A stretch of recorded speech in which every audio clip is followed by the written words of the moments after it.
393장입니다.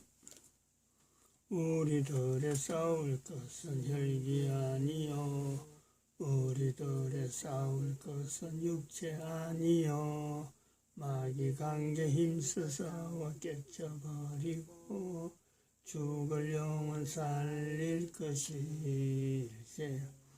일심으로서 힘써 나가세. 일심으로서 힘써 싸우세. 교황제도 붕괴하는 인류전쟁에 성전고를 울리기까지. 하나님 말씀 여호수아서 1장입니다. 여호수아서 1장 1절에서 끝절까지 말씀 교독합니다. 1절 말씀 제가 먼저 받들어 봉독드립니다. 여호와의 종 모세가 죽은 후에 여호와께서 모세의 시종 눈의 아들 여호수아에게 일러 가라사대 네 종 모세가 죽었으니 이제 너는 이 모든 백성으로 더불어 일어나 이 요단을 건너 내가 그들 곧 이스라엘 자손에게 준 땅으로 가라. 내가 모세에게 말한 바와 같이 물은 너희 발바닥으로 밟는 곳을 내가 다 너에게 주었노니 그 광야와 이 레바논에서부터 큰 하수미 그라데 이르는 햇쪽 속에 온 밤과 또 해지는 편대해까지 너희 지경이 되리라. 너희가 하나님의 성전인 것과 하나님의 성령이 너희 안에 거하시는 것을 알지 못하느냐. 모든 정사와 권세와 능력과 중하는 자와 이 세상과 오는 세상 일컫는 모든 이름 위에 뛰어나게 하시고 또 만물을 그 발 아래 복종하게 하시고 그를 만물 위에 교회의 머리로 주셨느니라. 교회는 그의 몸이니 만물 안에서 만물을 충만케 하시는 자의 충만이니라. 평강의 하나님이 친히 너희로 온전히 거룩하게 하시고 또 너희 온 영과 혼과 몸이 우리 주 예수 그리스도 강림하실 때에 흠없게 보존되기를 원하노라. 너희를 부르시는 이는 미쁘시니 그가 또한 이루시리라. 진중에 두루다니며 백성에게 명하여 이르기를 양식을 예배하라. 3일 안에 너희가 이 요단을 건너 너희 하나님 여호와께서 너희에게 주사 얻게 하시는 땅을 얻기 위하여 들어갈 것임이니라 하라. 항상 우리를 그리스도 안에서 이기게 하시고 우리로 말미암아 각처에서 그리스도를 아는 냄새를 나타내시는 하나님께 감사하노라. 2021년 2월 18일 목요일입니다. 우리가 대한민국이라고 하는 나라, 대한민국이라는 나라 자체가 국가 역사 정체성이 있는데 임마누엘을 선포하는 그런 국가에서 정체성을 우리가 만들어 놨습니다. 국가에서 정체성을 우리가 이건 언론에서 만든 게 아니라 또 이거는 언론에서 만들 내용이 아닙니다. 언론에서 만들 내용이 아니라는 것은 이거는 선포적인 요소가 있는 거고 각 나라 각 국가의 국가 역사 정체성을 임마누엘로 고백할 수 있는 것은요, 고백할 수 있는 어떤 교회죠, 교회. 그건 한 개인도 가능합니다. 그것은 그것이 주어지면은 선포 형태입니다. 이거는 다시 말하면 대한민국이라 하는 이 자체, 하나님께서 대한민국이라는 단어를 쓰셔서 한 개인에게 대한민국 망했다라는 것이 주어질 때 그 주어진 것은 누구의 언론에서 다른 사람들에게 알리는 게 아니라 하나님으로부터 주어졌기 때문에 선포하는 거예요.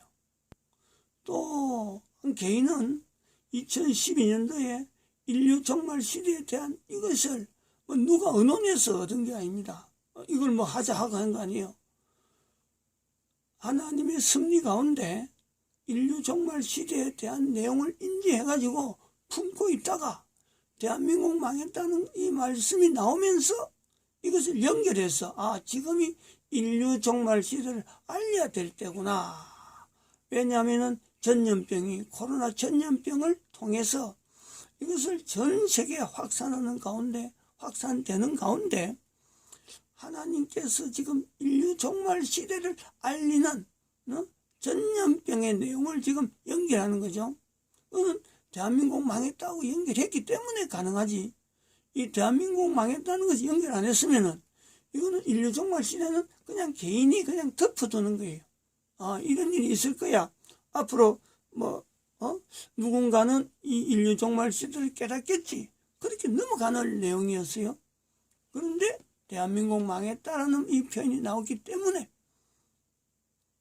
인류 종말 시대라는 것을 전 세계 인류 가운데 알리는 거고, 그리고 알리는 가운데 국가에서 정체성도 또 우리 여기서 별도로 준비해 있던 국가가 각 나라 각 국가마다 국가 역사 정체성을 나타내야 되는데, 대한민국의 임마누엘을 통해서 역사를 준비했던 걸 통해서 이것을 기준을 해가지고 다른 나라도 이렇게 준비해야 된다 하고 준비해놨던 것이 대한민국 망했다는 이 표현이 나오는 때에 맞춰서 이게 각각 연결돼 가지고 전 세계에 알리는 그런 요소가 있다. 그런 과정이 있었다 이래 말씀드립니다.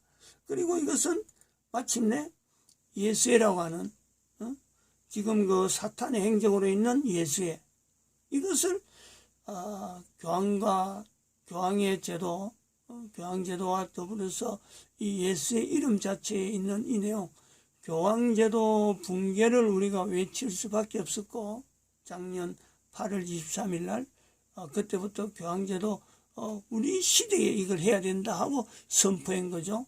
또한 우리 시대에 예수라고 하는 이 이름 자체가 있는 사탄 행적을 사탄해로 개명되기를, 이거는 강구하는 거예요. 이것이 될 것은 돼야 되는 건 분명한데, 이게 사람의 힘으로 감히 이게 된다라고 하는 것에 장담은 아무도 못합니다. 선포하는 거예요. 선포. 각 나라 각 국가마다 임마누엘이라고 하는 이 내용을 선포. 누군가 한 사람이 만들어졌으면 우리나라 각 나라에 있는 이 역사 가운데 하나님께서 임마누엘이라고 하는 이런 내용이 형성이 되어지는 것을 보면은, 이건 다른 사람이 이거는 누가 들어서 코치해주고 할 내용이 아니요, 한 개인이라도 얼마든지 가능합니다. 그것을 모으고 역사적인 흔적을 모아서 그 모으는 그 바늘은 실은 뭐냐면 그 임마누엘이죠. 요 역사도 임마누엘이다. 요 역사도 임마누엘이다. 그래서 모으는 거예요.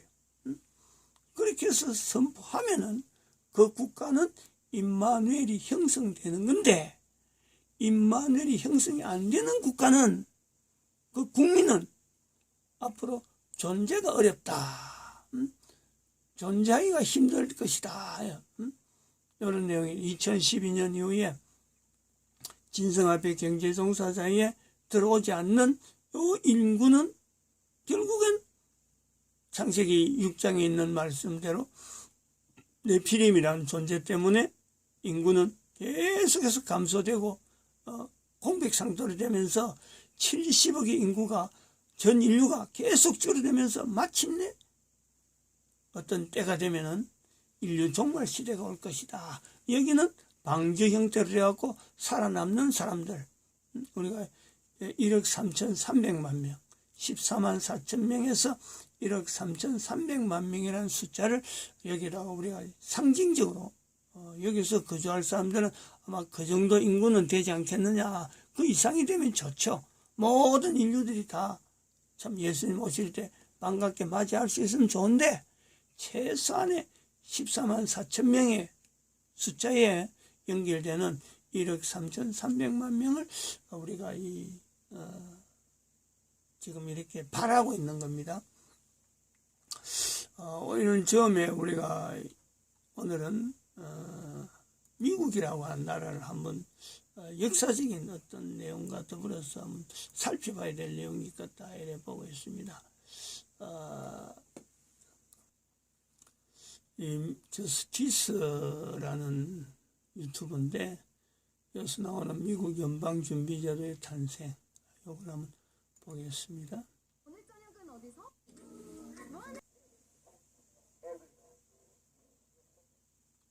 안녕하세요. 저스티스입니다. 이번 시간에는 미국 연방준비제도의 탄생에 대해서 알아보도록 하겠습니다. 여러분 좋아요 한 번씩만 눌러주시면 감사하겠습니다. 1907년 미국에서 발생한 공황은 과잉자본 때문에 발생한 최초의 공황이었습니다. 당시 미국의 은행은 자기자본 비율이 1%에도 미치지 못할 정도의 지나친 대출을 하고 있었죠. 근본위제 하의 화폐라는 것이 금에 대한 교환권의 의미만 가지고 있을 뿐 화폐 조절 능력이라는 것이 애당초 없었기 때문에 과잉 대출이 시한폭탄이 되어버린 것이었습니다. JP 모건 편에서 말씀드린 바와 같이 이때 중앙은행 역할을 하며 공황을 극복한 것이 JP 모건이었고, 이는 은행가를 포함한 많은 사람들로 하여금 비록 권력이 집중될 가능성이 있지만 위급한 순간에는 금융시장을 통제할 수 있는 중앙은행의 필요성을 절감하게 하였습니다. 따라서 1908년 올드리치 브리랜드법이 통과되어 의회 통화위원회가 설치되었고 넬슨 올드리치 상원의원이 위원장이 되었습니다. 참고로 넬슨 올드리치의 딸 아비가일이 석유왕 록펠러의 아들 록펠러 주니어와 결혼하여 그들은 사돈지간이죠. 그리고 1910년 11월 조지아주 지킬섬에 있는 JP 모건의 별장에서 비밀회의가 열렸는데, 올드리치 외에 그곳에 모인 인원은 뱅커스 트러스트사 회장 벤저민 스트롱, JP 모건 은행 사장 헨리 데이비슨, 뉴욕 퍼스트 내셔널 은행장 찰스 노튼, 재무부 차관보 피아트 앤드류, 내셔널 시티 은행장 프랭크 벤더리프, 쿠넨 롭사의 공동경영자 폴 와버그, 이렇게 6명이며 이들은 대부분 로스차일드, JP 모건, 록펠러 등 3대 금융가문의 사람들입니다. 이 중에서 실질적인 모임의 중심은 로스차일드의 대리인 폴 와버그였고, 그들은 10일간의 회의 끝에 연방준비은행법의 초안을 마련하였죠. 이후 1911년 1월에 미국 통화위원회는 중앙기관을 설립하여 화폐를 발행하고 각 주마다 지방기관을 설립하여 대출을 집행하며, 중앙기관은 각 은행의 대표들로 구성된 이사회가 통제하는 이른바 올드리치 플랜을 발표하였습니다. 올드리치 플랜은 발표하자마자 큰 파장을 몰고 왔습니다. 시민들은 화폐 발행권이 단일화되는 것도 모자라 그에 따른 통제권까지 은행가들에게 독점시키겠다는 것에 분노한 것이었죠. 올드리치 플랜은 은행업계를 제외하고는 그 어떤 지지도 받지 못하였기 때문에 결국 부결되었습니다. 하지만 1912년 16년 만에 민주당에서 당선된 우드로 윌슨 대통령과 그의 보좌관 윌리엄 제닝스 브라이언은 자신들이 금융에 실패한 정부가 되는 것을 원치 않았기 때문에 은행이 기업이나 개인 혹은 연방정부를 쥐락펴락할 수 없게 하겠다며 적극적으로 국민들을 설득했습니다. 결국 올드리치 프로젝트와 크게 다를 바 없는 연방준비법이 1913년 9월 18일 하원을, 같은 해 12월 19일 상원을 각각 통과하게 되었죠. 드디어 미국에서 연방준비제도 이사회를 비롯한 12개의 지역 연방은행을 주축으로 하는 중앙은행 카르텔이 탄생하였고, 1914년 11월 16일 미국의 연방준비은행이 정식으로 개장하였습니다. 연방준비제도는 영국의 중앙은행이 20%의 정부 비중을 인정했던 데 비해 100% 전체를 인형자본으로 설계하여 정부의 끈을 원천적으로 차단했습니다. 자본금은 은행들이 나누어 출자했는데 연방은행 가운데 가장 큰 뉴욕 연방은행의 초기 지분은 그림과 같습니다. 살펴보면 주식 총수 20만 주 가운데 록펠러와 쿠넨 롭사의 뉴욕 내셔널 시티은행이 3만 주, JP 모건의 퍼스트 내셔널 은행이 15,000주, 폴 와버그의 뉴욕 내셔널 상업은행이 2만 1,000주, 로스차일드 가문의 하도버 은행이 12,000주, 체이스 은행이 6,000주, 케미컬 은행이 6,000주 등인데, 총 20만 주 중 7만 8,000주인 약 40%를 로스차일드, 모건, 록펠러가 보유하여 그들의 연방준비제도에 대한 영향력을 짐작해 합니다. 또한 당시 중앙은행이란 명칭은 미국인들에게 로스차일드와 비밀리에 결탁한다는 부정적 이미지를 형성하고 있었기 때문에 그들은 중앙은행이란 말 대신 연방준비제도라는 용어를 사용하는 치밀함도 보여주었고, 그 본부를 금융의 중심지 뉴욕이 아닌 워싱턴에 둠으로써 대중의 반감 또한 줄일 수 있었습니다. 먼저 12개의 연방준비은행이 있습니다. 보스턴, 뉴욕, 필라델피아, 클리블랜드, 리치몬드, 애틀랜타, 시카고, 세인트루이스, 미네아폴리스, 캔자스시티, 댈러스, 샌프란시스코에 있고 각 준비은행에 따른 지점이 존재합니다. 지점의 위치는 그림에서 빨간색 동그라미로 표시되어 있습니다. 다음으로는 이 12개 은행을 감독하고 국가 통화정책을 관리하는 연방준비제도 이사회가 있습니다. 이사회는 7인으로 구성되며 위원의 임기는 14년이고 재임은 불가합니다. 그리고 통화정책의 중요 도구로서 공개시장 활동을 감독하는 연방공개시장위원회가 있으며 연방자문회의가 있는데, 이 연방자문회의가 연방준비제도 이사회를 조율하는 것으로 알려져 있지만 이와 관련한 연구가 알려진 것이 별로 없기 때문에 이 부분에서 음모론 등 구설이 생길 수 있는 구조입니다. 연방준비제도의 가장 중요한 역할은 달러화의 발행이며 지급 중비율 변경, 주식거래에 대한 신용규제, 가맹은행의 정기예금 금리 규제, 연방준비은행의 재할인율 결정 등이 있고, 달러화가 기축통화로 쓰이는 만큼 이러한 결정은 미국 및 세계 경제 전반에 영향을 미치게 됩니다. 이상 미국 연방준비제도의 탄생에 대해서 간략히 살펴봤습니다. 다음으로 연결할 내용은 여가하고 관계되는 겁니다. 연방준비제도하고 관계되는 또 하나의 사건, 이거는 연결 하나만 안 됩니다. 타이타닉 침몰에 대한 비밀, 김필재 TV에서 나오는 내용으로 한번 연결하겠습니다. 시청자 여러분 안녕하십니까? 김필재 TV입니다. 이번 시간에는 베일에 가려진 타이타닉호의 침몰과 관련된 이야기입니다. 당대 최고로 호화스러운 타이타닉호가 첫 항해인 1912년 4월 14일 밤 대서양에서 침몰한 것은 해양사상 최악의 비극적인 해난사고로 기록되어 있습니다. 이 비극적인 이야기는 영화의 단골 소재로 1997년 또 한 번 타이타닉이라는 영화로 만들어져 히트작이 되었습니다. 이 영화의 하이라이트는 뱃머리에서 남녀 두 주인공이 팔을 벌리고 바닷바람을 맞는 장면입니다. 주인공 디카프리오도 이 영화 덕분에 스타반열에 올랐습니다. 당시 건조사상 세계 최고의 호화 여객선이었던 타이타닉호는 총 46,328톤, 전장 268m, 높이 22m로 바다 위의 궁전이란 칭송을 들었지만 첫 항해 도중 빙산과 충돌해 침몰했습니다. 승객과 승무원 2,200여 명 중 1,700여 명이 익사하고 생존자는 불과 500여 명이었는데, 이 배는 음모에 의한 침몰설과 우연일 수 없는 사실들이 얽혀 있어서 지금도 풀리지 않는 미스테리로 남아 있습니다.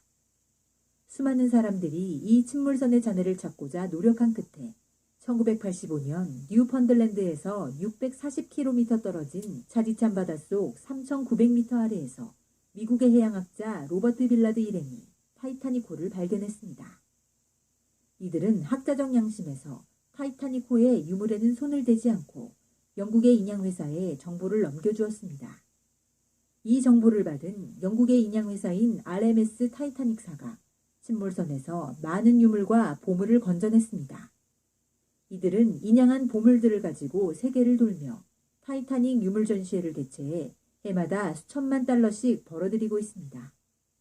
더구나 1997년 흥행에 성공한 영화 타이타닉에 힘입어 전시회마다 인파가 줄을 잇고 있습니다.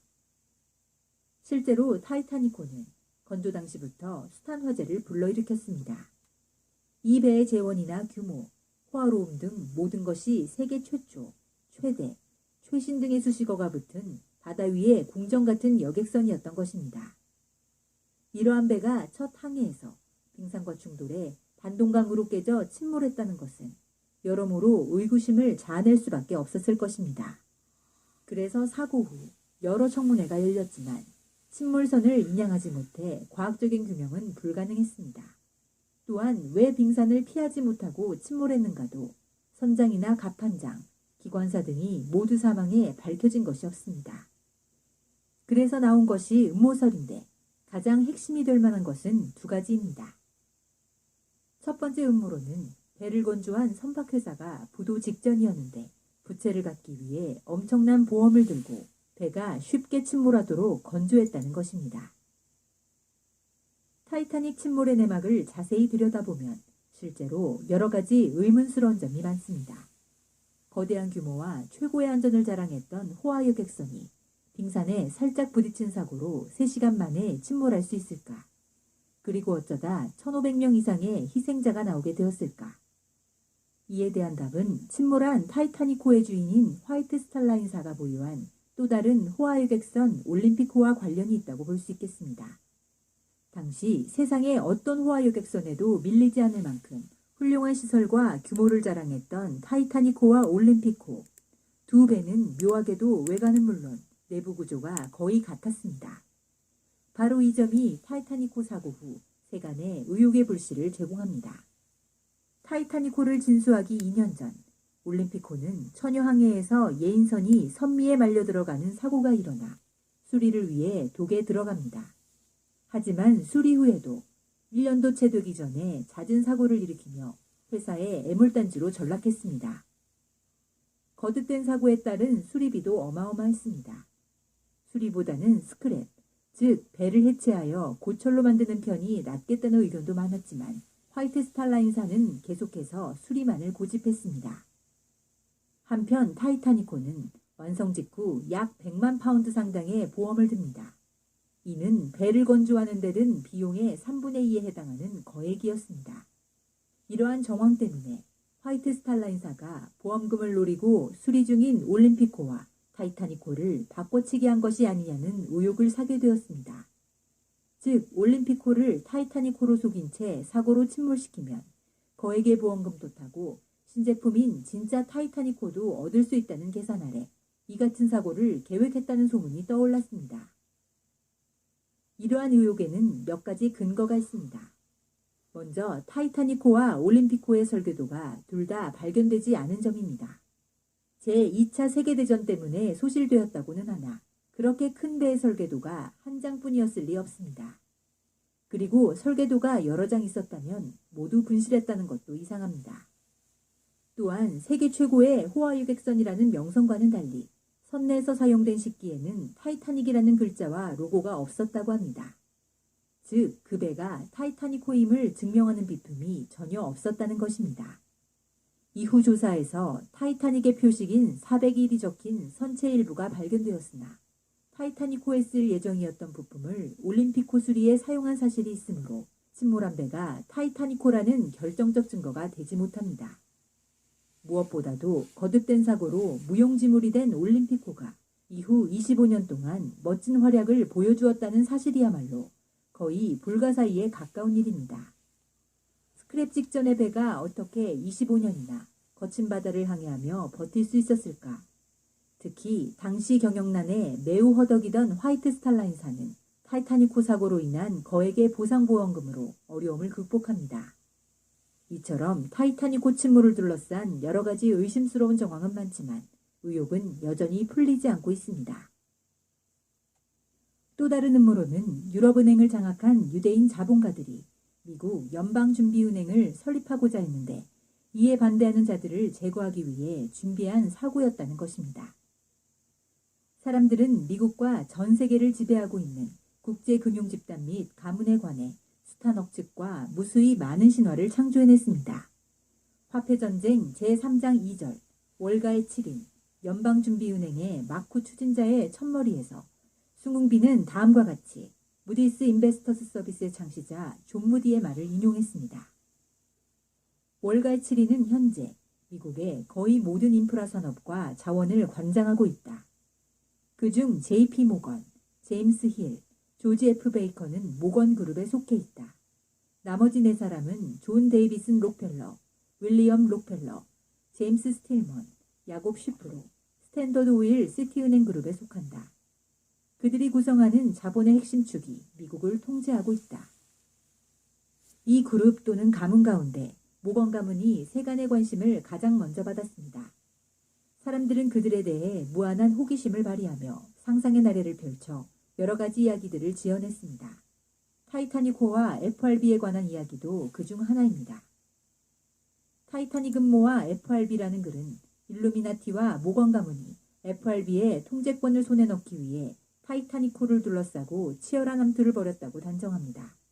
이 글의 요지는 모건 가문이 FRB 설립 과정에서 강적을 배제하고자 비열한 계획을 세웠다는 것입니다. 타이타닉호의 선장 에드워드 스미스는 예수회의 비밀 회원이었습니다. 1986년 미국 내셔널 지오그래픽이 공개한 사진 몇 장이 바로 그 근거입니다.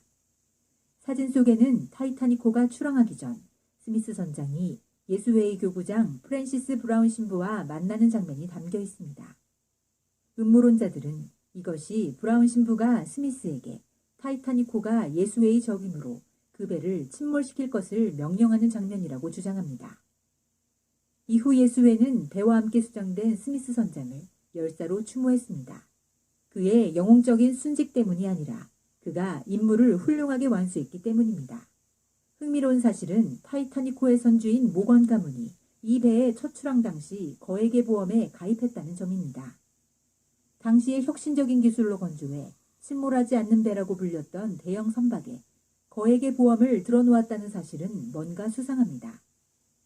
타이타닉호 침몰 후 모건 가문은 단 한 푼의 손해도 보지 않았을 뿐 아니라 오히려 큰 돈을 벌었습니다.